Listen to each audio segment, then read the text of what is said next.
誒，大家好，我叫劉永章，大家都叫我九姑娘嘅。咁我哋屋企咧，其實4代人都喺廣州居住。咁我自己喺江邊嘅孫逸仙醫院出世。咁跟住細個住喺623路啦，住過喺河南嘅紙廠啦。咁後尾就去咗淘金嘅建設新村嗰邊去住。咁我細個喺恩寧路同埋喺黃沙嗰邊讀書，高中同大學咧都喺環市路嗰邊。咁畢業之後，我就一路都喺廣州。咁所以咧，其實經過咗時間嘅洗禮咧，我就已經變咗個廣州嘅土著。咁其實廣州土著有咩好咧？就一嚟可能我會比較知道廣州以前嘅人係點諗。咁二嚟咧就係廣州一啲以前嘅一啲諗法，可能就已經留咗喺我心入邊。咁就好多一啲外地嘅朋友嚟到我哋廣州嘅時候咧，學嘅第一句就係唔該。唔該。咁跟住咧，其實唔該喺我哋英文係幾乎係 excuse me 同埋 thank you 嘅一個合體。但我哋廣州人對於唔該咧，其實仲有另外一種講法嘅，就係多謝晒。咁佢我點區分咧？就係當你真係接受咗人哋一啲幫忙嘅時候，你會講唔該。咁呢個時候咧，對方係會講一句應該嘅。咁另外一種咧，咁係接受咗人哋啲禮物嘅時候咧，我哋會講多謝晒。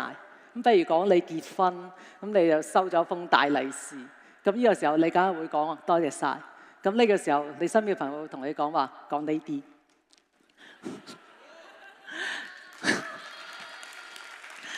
咁跟住其實唔該咧個原意就係我接受咗啲我唔應該得到嘅幫助，咁所以對方先講話應該嘅咁。咁其實呢個都係我哋廣州人一個中庸之道，就係我希望我同你之間係不拖不欠，但我哋係有來有往。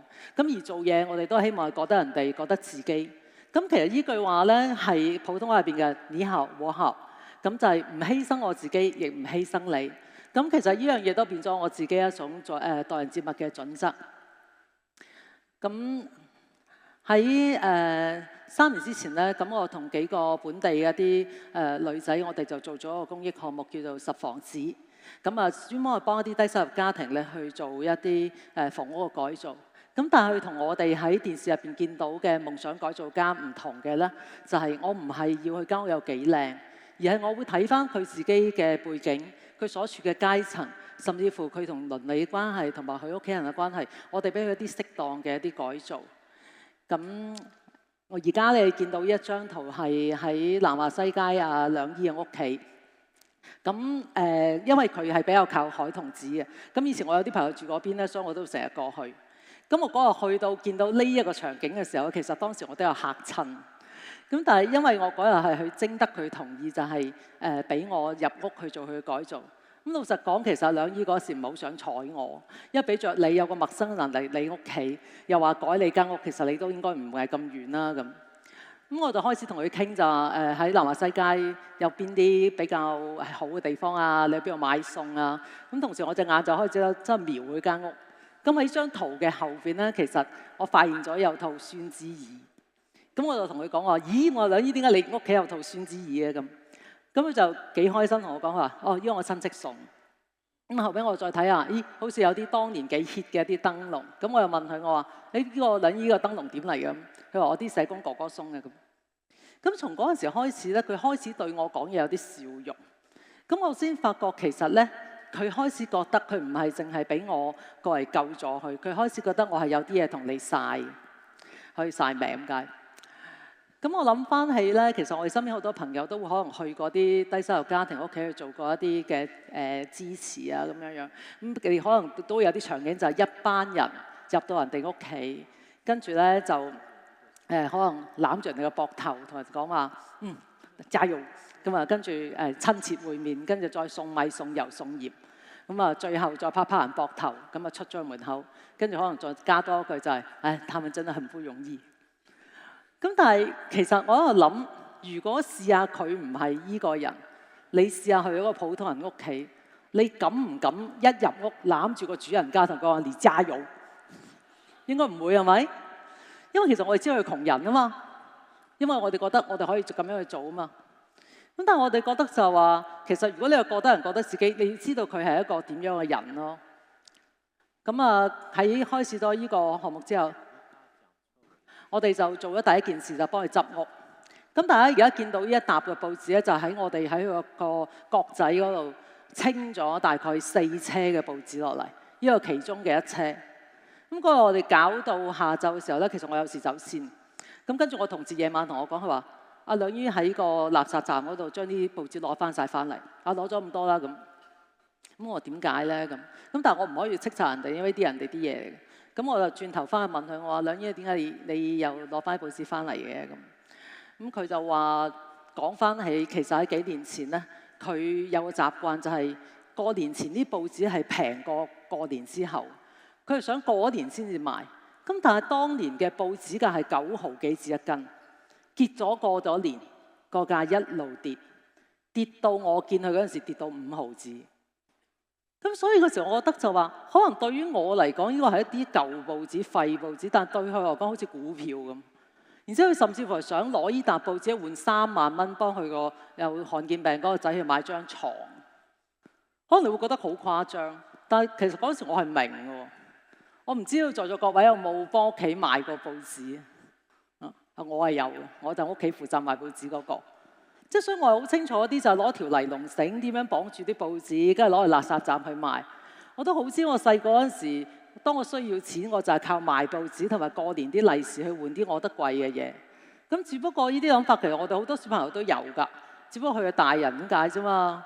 咁但係我哋會覺得就係嗰一刻，如果我哋真係可以去諗得到呢件事後邊嘅一啲聯繫嘅話，其實我哋先至可以知道佢個感受咯。咁所以我哋覺得話，如果覺得人哋覺得自己，首先你知道佢係邊個，我哋有冇機會用我哋嘅態度去托住佢一啲尊嚴？因為其實呢個兩姨咧，喺我第二次見佢嘅時候，佢嚟見我開門嘅時候，佢係戴咗條珍珠鏈同塗咗唇膏口紅。咁我嗰陣時會覺得話，我唔可以再當佢係窮人，我最多理解佢係家道中落，因為我覺得佢起碼知道戴珠鏈同埋口紅係尊重人。咁所以呢啲都會變成就係我哋做呢啲事背後嘅一啲嘅諗法啦。咁呢個後尾我哋改咗嘅屋企嘅一啲嘅樣子。咁其實喺我哋工作做嘢入邊咧，咁就除咗我哋要在乎呢個人嘅背景之外咧，其實我哋呢個人哋都包括一啲佢哋嘅鄰里，亦即係我哋講嘅街坊。咁我唔知道你哋對街坊嘅定義係點啦嚇，我覺得係咁樣。呢個就我認為係街坊。咁我唔知你哋有冇試過喺廣州啲舊街巷，就係你行下，你唔係住嗰度㗎，你突然間擰轉頭，有個阿婆或者有個阿叔係眼定定望住你，跟住問你揾邊位？我唔知你有冇試過，反正我試過好多次。係因為佢住咗喺度好耐，佢好知道周圍住啲咩人，所以佢可以盤你問你過嚟做乜嘢。但係你試下去天河城，你試下去珠江新城，你敢唔敢？你好似會問你揾邊位？因為我哋嗰度喺呢個地方唔關我哋事啊嘛。咁後尾咧，我哋係做咗間屋，就去咗廣州嘅城中村。咁嗰個地方咧係夜不閉戶，因為入邊咧其實每一戶咧都係做紡織嘅一啲車衣嘅工作，佢間屋都生得差唔多。咁我哋其實改造嘅時候咧，就會見到就係佢哋。基本上個格局都差唔多，所以我哋做個設計嗰陣時候係會同個設計師講話唔該你一間油門嘅時候油一半好啦。點解咧？因為其實我哋做嗰家人咧，佢係一個單親媽媽去帶住一個小朋友。當佢唔得閒嘅時候咧，係佢啲隔離屋去幫佢去湊仔嘅。咁其實點樣肯幫咧？就係因為大家咁高咁大啦，係嘛？即係甚至係比我窮啲，我先幫你啫。咁如果依家阿馬雲話你幫我湊下仔。咁你多少會諗話，你係咪有啲報酬俾翻我，係嘛？咁所以我哋當時喺度諗就話，成條村如果係得佢屋企改到零舍靚嘅話，咁會唔會其實我係破壞緊佢嘅關係咧？佢隔離屋點睇佢咧？咁事實上我哋做咗幾個月，我哋其實做嘅地方就係佢間屋，但係成條村都識我哋。我哋做嘅每一件事，佢條村都知道。咁其實呢啲事咧喺我哋嗰幾年唔係淨止去屋企，我哋曾經做過一個屋企係住喺一個廁所嘅中間，我哋一樣唔可以覺得太靚，因為我幫佢整到太張揚，佢得到嘅唔係隔離屋去讚佢，係會報警，係會舉報佢。我哋做過一個俾親戚呃嘅阿婆，其實我唔係要佢做佢屋企有幾咁靈活，而係我知道佢對於親屬或者隔離屋嘅關係驚弓之鳥。我更加需要俾佢知道，而且佢又仲要繼續求人哋。我更加要知道佢呢個咁樣嘅背景。喺呢個時候，設計師嘅設計能力未必係第一位，反而係我哋講嘅覺得人覺得自己嘅呢一種嘅立場，係先至可以真係企喺佢嘅角度去做設計，而最終亦都因為我哋知道之後，我哋達到最後改屋嘅呢個目的。咁所以我哋做咗幾年，其實都遇到好多呢啲事，我哋都好着迷喺咁樣嘅一啲所謂人情世故入邊。咁我下邊會有一個2分鐘嘅片俾大家去感受翻我之後講嘅呢啲嘢。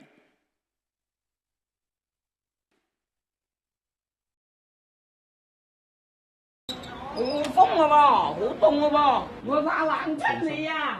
冇涼仔，即係我哋咁老啊，成日都出汗出啊，所以要着衣服啱啦啊！哎呀，笑死人！坐咧，你一講佢就改啦，真係。其實物件嘅話都好傳遞一啲記憶啊咁樣。佢門口嗰個門，佢入邊係做咗好多鐵枝，一條一條嘅鐵枝做加固嘅。咁其實呢個就係綠姨嘅丈夫幫佢做嘅。咁佢個老豆咧又去單位攞啲嘢翻嚟加嘅，加幾多年啦咯，加得幾靚啊！咁所以佢講起身嘅話，我會覺得有一個故人嘅回憶喺度咯。唔好意思啊，有啲舊㗎。你送俾我都多謝晒你啦。但係呢一種幾好用㗎，呢種以前鐵嘅。即係如果好似而家你哋嚟啊，你哋少嚟啦，整完嘢又唔都怕唔嚟睇我咯。但係啲學生嚟睇你啊。但係啲學生嚟嗰時咁啊，人多咪可以開呢把啦，唔係？冇㗎，人少都可以開。或者我自己坐都可，坐呢度都開呢把啦。